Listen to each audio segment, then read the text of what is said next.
ఈరోజు వాక్య ధ్యానాంశం సంఘముల పరామర్శ. 2 కొరింథీ 11:28. ఇవియుగాక సంఘములన్నిటిని గూర్చి చింతయు కలదు. మన గూర్చి చింతించుచున్న ప్రభు యొక్క దాసుడైన పౌలు తన స్థాపించిన సంఘములన్నిటిని గూర్చి చింతించాడు. వారిని ఎక్కువగా పరామర్శించాడు.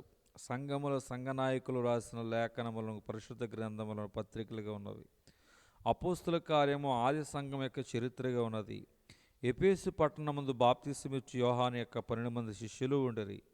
వారు అప్పటికే బాప్తిసం పొంది ఉండరి, కానీ పరిశుద్ధాత్మ అనుభవం లేని వారై ఉండరి. మీరు విశ్వసించినప్పుడు పరిశుద్ధాత్మను పొందితేరా అను ప్రశ్నతో తన సంభాషణ ప్రారంభించిన పౌలు వారి మీదకి పరిశుద్ధాత్మ వచ్చే వరకు ప్రయాసపడినని అపోస్తుల కార్యం 19:1-7 చూస్తున్నాం. పరిశుద్ధాత్మ పైనుండి వచ్చు శక్తిగా ఉన్నది. పరిశుద్ధాత్మ ద్వారా దేవుని ప్రేమ మన హృదయమందు కుమ్మరించబడుచున్నది. కొన్ని వాక్యములను ధ్యానిద్దాము. ఇదిగో నా తండ్రి వాగ్దానము చేసినది మీ మీదకి పంపుచున్నాను, మీరు పైనుండి శక్తి పొందే వరకు పట్నములో నిలిచినడి. లోకాసువార్త 24:49. ప్రభువు తన శిష్యులతో చెప్పిన మాటలు ఇవి: పరిశుద్ధాత్మ మీ మీదకు వచ్చినప్పుడు మీరు శక్తి నొందెదరు గనక మీరు యెరూషలేములోను యోదయ సమరయ దేశముల యంతటను భూదిగంతముల వరకును నాకు సాక్షులయ్యుందురు. అపోస్తుల కార్యము 1:8. పరిశుద్ధాత్మ వాగ్దానం అందరికి చెందును. దేవుని బిడ్డలు పాపక్షమాపణ, రక్షణను ఆత్మ సంబంధమైన అనుభవములతో ఆగిపోకూడదు.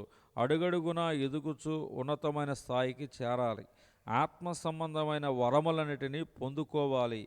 ప్రభువు నేడును సంఘముల విషయమై చింతించువాడై ఉన్నాడు. అపోస్తుల కాలముందు ఆసియాలోని 7 సంఘముల ఎడల ఆయన ఎంతో శ్రద్ధ చూపాడు. ప్రకటన గ్రంథం 2-3 అధ్యాయాలందు చదువుతూ ఉన్నాం మనం. వారి మధ్య కనబడిన లోపములను ఎత్తి చూపిన, మంచి పనులను బట్టి ప్రశంసించాను, జయించు వారికి వాగ్దానములు దయచేసి ప్రోత్సహించను. ఈ వాగ్దానం మీకును మీ పిల్లలకును దూరస్తులందరికీ అనగా ప్రభు అయిన మన దేవుడు తన యొద్దకు పిలిచిన వారందరికీ చెందినని వారితో చెప్పాను.